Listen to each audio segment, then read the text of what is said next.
마태복음 14장 13절부터 21절입니다. 마태복음 14장 13절부터 21절 말씀을 우리 한 목소리로 봉독하겠습니다. 예수께서 들으시고 배를 타고 떠나사 따로 빈들에 가시니 무리가 듣고 여러 고을로부터 걸어서 따라간지라. 예수께서 나오사 큰 무리를 보시고 불쌍히 여기사 그 중에 있는 병자를 고쳐 주시니라. 저녁이 되매 제 아들이 나와 이르되 이곳은 빈들이요 때도 이미 저물었으니 무리를 보내어 마을에 들어가 먹을 것을 사 먹게 하소서. 예수께서 이르시되 갈 것이 없다. 너희가 먹을 것을 주라.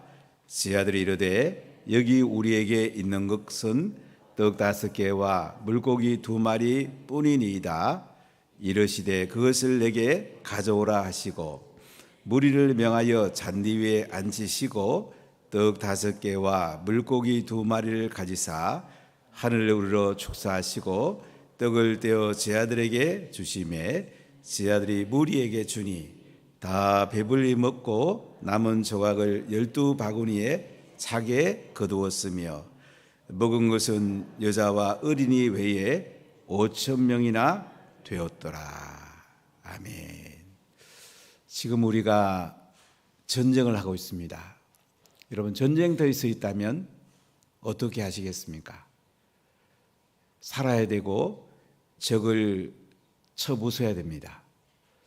그러려면 엔진이 잘 돌아가는 것이 굉장히 중요합니다. 전기가 잘 생산돼야지 우리가 밝은 불 가운데 살 수가 있습니다. 기도는 엔진과 같습니다. 엔진이 잘 돌아가야 됩니다. 지난 주일날 직무식 하면서 우리가 너무 행복했잖아요. 기도하면서도 행복해야 됩니다. 또 기도하면 행복해집니다.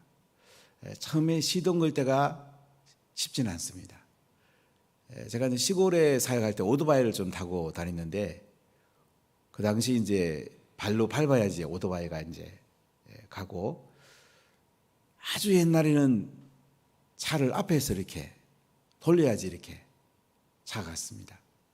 그러니까 엔진을 돌릴 때는 많은 에너지가 듭니다.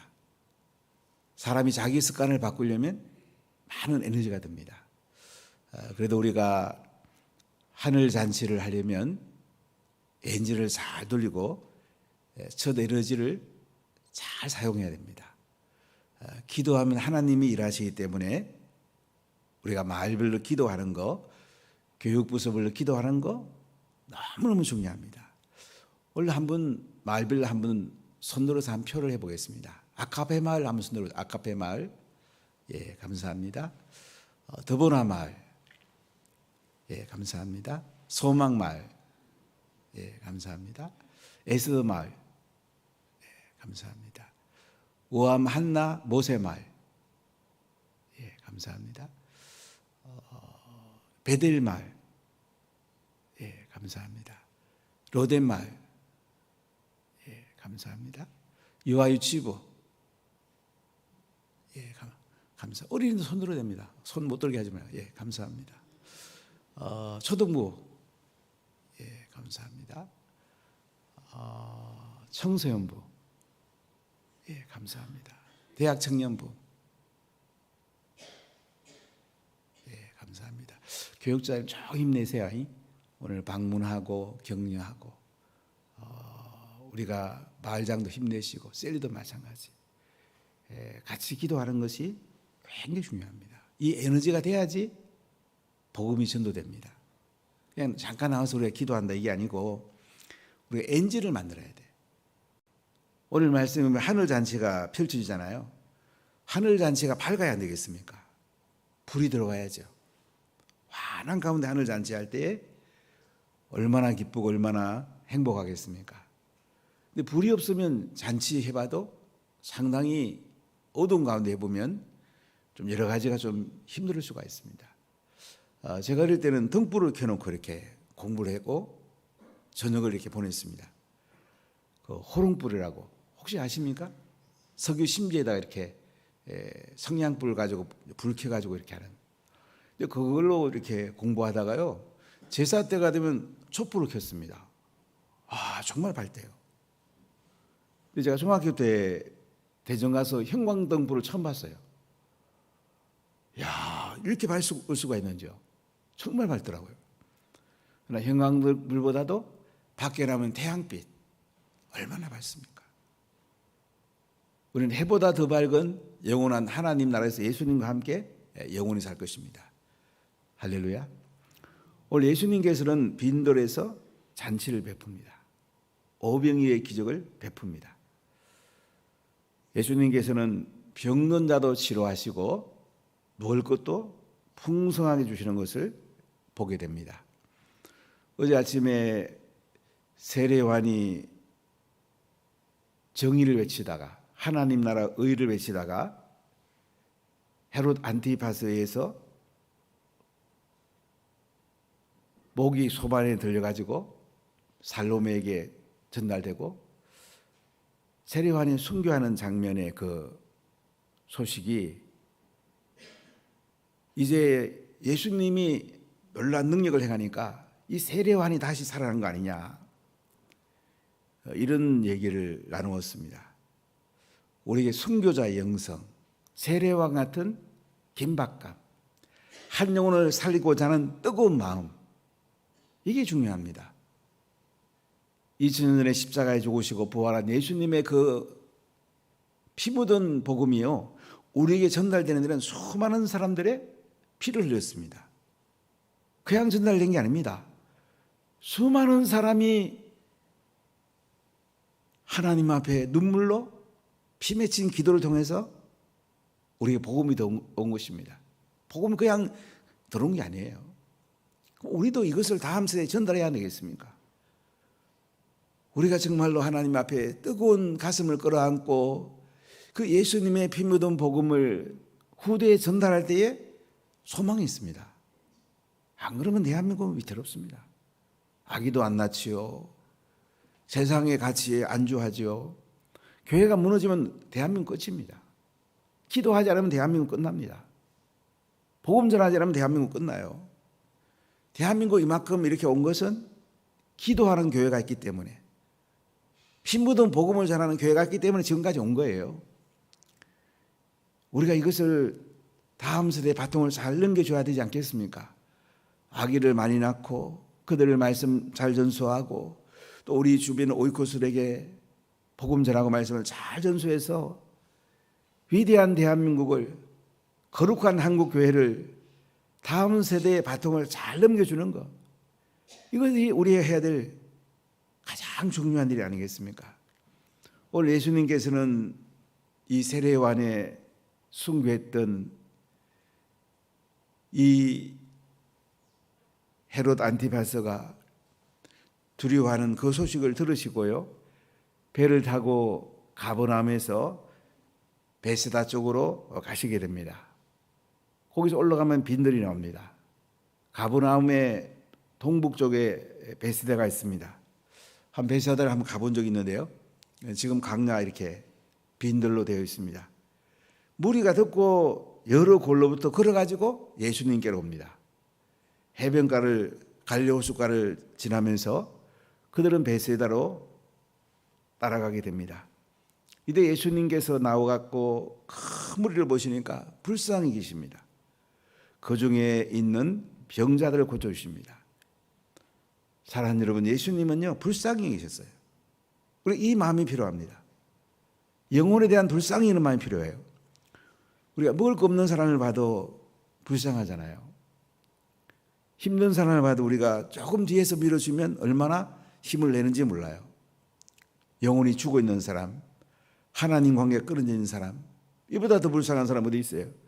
지옥 가는 사람보다 더 불쌍한 사람 어디 있습니까? 영혼을 불쌍히 여기신 예수님, 그 중에 있는 병자들을 고쳐줍니다. 그럼 병자들을 보면 참 불쌍하잖아요. 그들을 예수님은 하나하나 고쳐주십니다. 근데 저녁이 되었습니다. 제자들이 나와갖고 예수님께 이렇게 말해요. 이곳은 빈들이고 때도 이미 저물었는데 무리를 보내갖고 마을로 들어가서 먹을 것을 사 먹게 해주시지요. 이렇게 청을 넣습니다. 근데 이 당시 베세다 마을은 한 3,000명 정도 삽니다. 지금 모인 사람은 5,000명? 아니, 남자만 5,000명이니까 아이들하고 여자분들하고 합쳐보면 최소한 10,000명 내지 20,000명 됩니다. 10,000명 내지 20,000명 되는 사람이 어찌 그 3,000명 사는 그 동네 가서 이거 저녁을 먹을 수가 있겠어요? 그 당시만 해도 먹는 게 쉽게 아니거든요. 남은 음식이 어디 있겠어요? 또 그들이 가서 밥을 해도 먹기가 쉽지 않습니다. 여기 나오는 제자들은 인간적으로 계산한 거죠. 그들에게 인간적으로 어떻게 밥을 사 먹게 할까 이런 생각을 한 것입니다. 어떤 면에서는 자기의 책임을 피하는 면도 있습니다. 자, 그런데 예수님은 어떻게 하는지 보세요. 16절 읽어보겠습니다. 예수께서 이르시되 갈 것 없다. 너희가 먹을 것을 주라. 갈 것 없어. 너희들이 한 먹을 걸 줘봐. 자, 예수님은 이 말씀을 한 의도는 뭡니까? 예수님은 하나님의 계산법을 가지고 계신 거예요. 예수님은 무리들에게 하늘 양식을 주려고 합니다.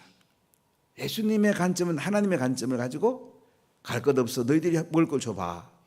이렇게 말씀을 하는 거예요.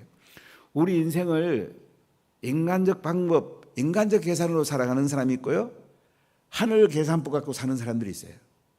인간의 계산법을 갖고 사는 사람은 조금만 힘들어도 힘들다 그러고요. 원망하고 불평하고요. 자기 하고 싶은 말 다 합니다. 하늘 계산법을 갖고 사는 사람은요. 힘들어도 하늘을 쳐다봅니다. 하나님이 하실 것을 바라봅니다. 더 큰 것을 바라봅니다. 하나님의 관점에서 바라봅니다. 예수님은 하나님 관점에서 바라보고 계시잖아요. 그 제자들은 사 먹어야 되는 줄 알아요. 근데 예수님은 갈 것 없다. 너희가 먹을 것을 주라고 그럽니다. 자, 그러니까 제자들이 17절에 뭐라고 그래요? 여기 우리에게 있는 것은 떡 5개와 물고기 2마리 뿐입니다. 소년의 한 도시락입니다. 한 명이 먹을 수 있는 양식이에요. 나는 먹어봤자 2명 정도 먹는 양식이에요. 이것밖에 없습니다. 이렇게 예수님께 말씀을 드립니다. 자, 그랬더니 예수님이 뭐라고 합니까? 18절에 보면 그것을 내게 가져라. 예수님 그것을 내게 가져라고 그래요. 보리떡 5개와 물고기 2마리를 갖고 어떻게 하시려고? 그거 가져와 봐라. 예수님은 하나님이 하실 걸 기대하고 있는 거죠. 하나님 대단하지 않습니까? 우리가 복음 전도도 하나님이 하시면 굉장히 쉬운 거예요. 전도는 굉장히 쉽기도 하고 굉장히 어렵기도 해요. 하나님이 하시면 너무 쉽고요. 내가 하려면 너무 어려워요. 우리는 씨를 뿌리는 거예요. 오이코색에 복음을 전하는 거예요. 안 되면 교회 초청해오고 연세로 초청해오고 알파고를 초청해오는 거예요. 하시는 건 누가 해요? 하나님이 하시는 거예요. 하나님이 하시면 너무 쉬운 거예요. 오늘 예수님은 하나님 바라보고 있는 거예요. 자, 우리 19절을 크게 읽어보겠습니다. 무리를 명하여 잔디 위에 앉히시고 떡 5개와 물고기 2마리를 가지사 하늘을 우러러 축사하시고 떡을 떼어 제자들에게 주시매 제자들이 무리에게 주니. 자, 여기 보면 이제 무리들을 잔디 위에 쭉 앉힙니다. 어떤 면에서 이렇게 가족별이라든지 아는 사람끼리 이렇게 앉히기도 하셨겠죠. 자, 그리고 떡 5개와 물고기 2마리를 가지고 어떻게 합니까? 하늘을 우러러서 축사합니다. 하나님께 감사하기 드립니다. 하나님, 이 보리떡 5개와 물고기 2마리를 하나님께 올려드립니다. 하나님, 오늘 여기 모인 모든 사람들이 먹을 수 있도록 하나님 은혜를 베풀어 주세요. 이렇게 축사합니다. 하나님께 감사하면서 하나님께 영광을 돌립니다. 하나님이 하실 것을 기대하고 하나님 앞에 믿음을 올려드립니다. 여러분, 우리에게 이게 필요합니다. 현실이 약해 보이고 현실이 안 될 것 같이 보여도 믿음의 사람들은 하나님 앞에 기도하고 하나님께 먼저 감사하고 하나님이 하실 것을 기대하고 그 하나님의 은혜를 구하게 되는 것입니다. 이게 신앙입니다. 참 하나님은 대단한 분입니다. 그분이 못하실 뭐가 있겠어요. 그래서 우리가 기도가 필요한 거예요. 오늘 축사한단 말은 감사 기도했단 말이에요. 기도하면 하나님이 일하십니다. 기도 안 하면 아무것도 안 나타납니다. 기도하면 놀라운 일들이 나타납니다. 하나님이 하시는 거예요. 하나님께 축사하시고 어떻게 합니까? 두 번째는 떡을 떼갖고 제자들에게 줍니다. 예수님이 보리떡 2마리 5개와 물고기 2마리 있는 그걸 계속 떼갖고 제자들에게 주는 거예요. 제자들은 또 무리에게 또 갖다 줘요. 12명의 제자들이 막 나르기 바쁘죠. 무리들은 이렇게 둘레 이게 모여 있습니다. 그러다가 갖다 주고 또 갖다 주는 거야. 우리 움켜쥐면 내가 많아질 것 같지만요, 나눠주면 하나님이 내게 더 풍성하게 부어줍니다. 이 참 놀라워요. 제가 이제 목회를 꽤 오래 했는데 어떤 사람이 풍성하게 살까? 어떤 사람이 하늘의 은혜를 누리고 살까? 기도하는 사람이고요, 나눠주는 사람이에요. 섬기는 사람이에요. 사람들은 다 뭘 내 거를 삼고 싶어 하는 사람은요, 나중에 보면 빈깡통이에요. 자꾸 나눠주는 사람은 나중에 보면 그 사람에게 막 가득가득 이렇게 하나님께서 부어주는 거예요. 이게 은혜예요. 오늘 예수님은 제 아들에게 보리떡 5개, 물고기 2마리 그 원본을 가지고 쭉 떼어주고 또 떼어주고 또 떼어주고 또 떼어주고, 참 신비하죠. 계속 떡이 나가는 거야. 계속 물고기가 나가는 거야. 이제 물고기는 주로 말린 물고기인데요, 떡 물고기가 계속 배달되는 거죠. 밥하고 반찬이 계속 배달되는 거야. 자, 그리고 어떤 일이 생겼나요? 20절 읽어볼까요? 다 배불리 먹고 남은 조각을 12바구니에 차게 거두었으며. 다 배불리 먹었다고 해요.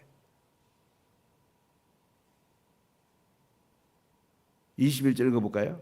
먹은 사람은 여자와 어린이 외에 5,000명이나 되었더라. 여자하고 어린이 외에 5,000명이 됐대. 남자들이 5,000명이 먹었단 말이야. 배불리 먹었단 말이야. 배불리 먹은 정도가 아니야. 남은 조각을 거둬보니까 얼마야? 12바구니에 가득 찬 거야.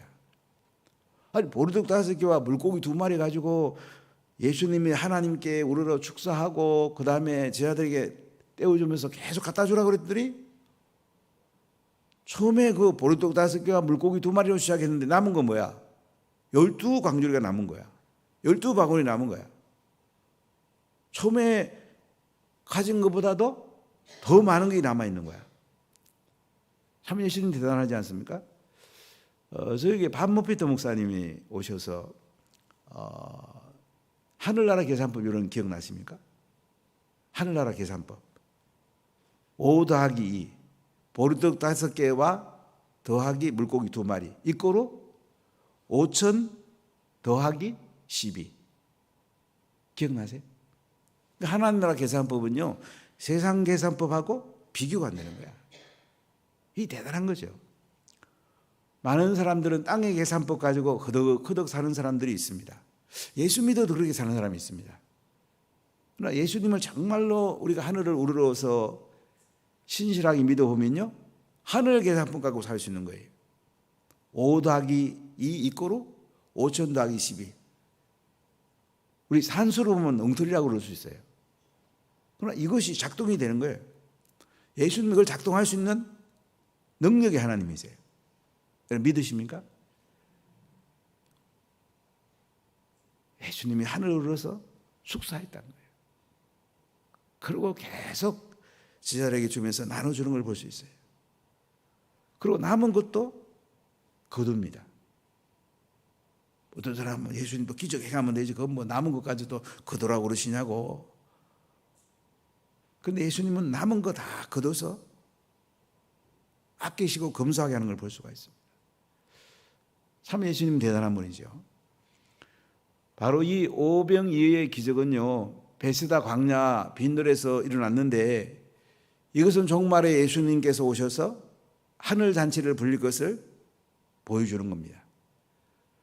구약으로 말하면 모세가 광야에서 이스라엘 백성을 이끌어 갈 때에 하늘에서 만나를 내리고 고기 먹고 싶다 할 때에 메추라기를 바람을 불어서 모아주고, 하나님께서 이 광야에서 만나와 메추라기를 풍성히 부어줬어요.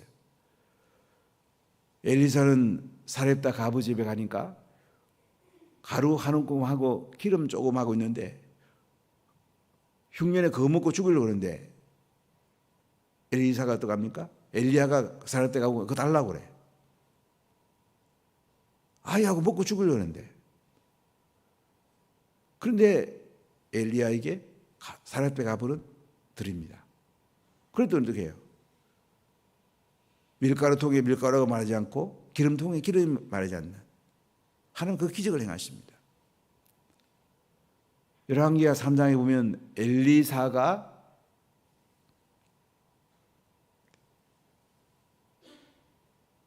보리떡 20개로 100명을 먹이는 사건이 나옵니다. 하나님 기적을 베푸신 거죠. 자, 구약에서 이렇게 모세, 엘리야, 엘리사가 놀라운 기적을 베푸셨는데 예수님은 모세보다도 크시고 엘리야, 엘리사보다 더 크신 분이에요. 그분이 메시아란 말이죠. 하나님의 아들이란 말이죠. 그분은 모든 걸 가지고 계신 분이고 우리에게 모든 걸 줄 수 있는 분이라는 거죠. 그분이 우리를 살리기 위해서 십자가에 대신 죽으시고 무덤에 장사되었다가 3일 만에 부활하셨습니다. 우리 이 예수님을 믿고 사는 것 자체가 매일매일 잔치인 거예요. 우리는 예수님의 살을 먹고 피를 마신다 이런 표현도 성경에 나오는데 그분과 깊이 교제하는 거예요. 그분의 은혜 가운데 사는 거예요. 그분은 넉넉한 은혜 가운데 사는 거예요. 매일매일 잔치인 거예요. 이 잔치인 게 정상인 거야. 예수 믿는데도 잔치가 안 벌어지고 그냥 세상에 허덕인다면 이건 예수님을 제대로 믿는 게 아니에요. 제가 제네바의 그 장로교를 처음 시작했던 상피에로 교회의 그 칼빈이 세운 교회를 몇 번 가본 적이 있는데 가볼 때마다 충격을 엄청 많이 받았어요. 11시에 가서 뭐 하지 하고 한 분은 장례식 하는 줄 알았어요. 그럼 그게 왜야? 뭐 영상도 하나 띄우는 거 없고 뭐 찬송도 희말이 없고 보면 절반은 또 관광객이에요. 교회가 살아갈 수가 없어요. 교회가 기쁨이 있고 찬송이 살아있고 기도가 능력이 있고 말씀이 살아있는 말씀을 선포해야 되는데 그 한동안 칼빈이라는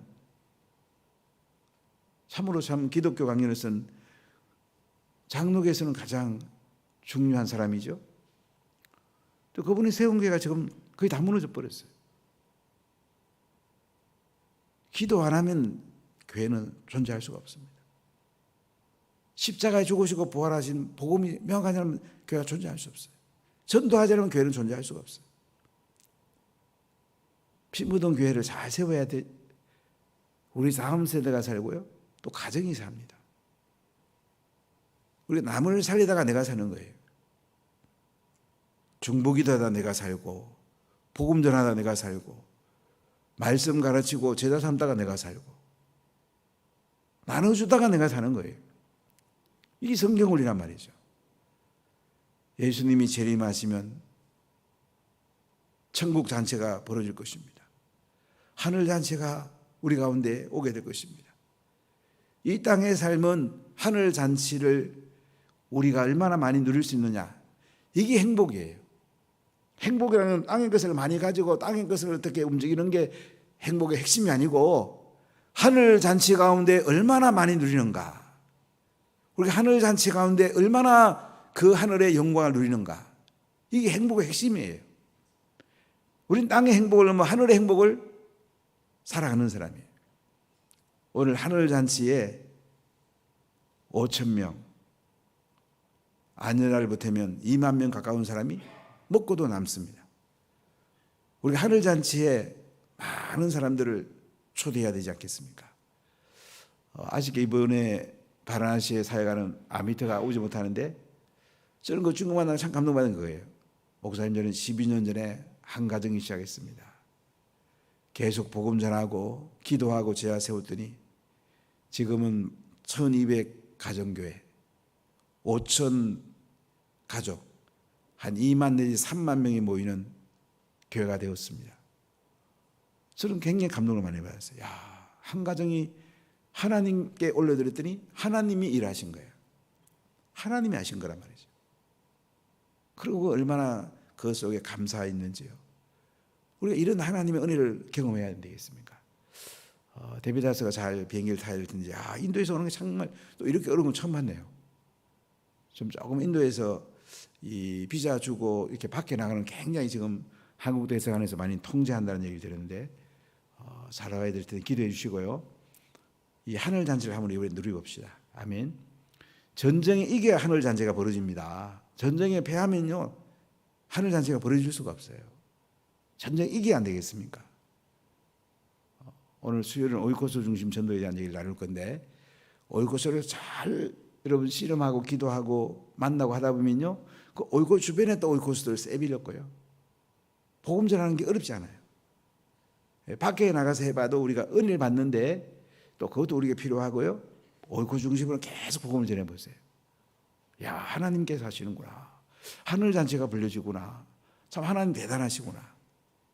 이걸 경험하게 될 것입니다. 매일매일 오병이의 기적을 경험하며 하늘 잔치가 여러분 가운데, 우리 가운데 늘 임하시기를 예수님 이름으로 간절히 축복합니다.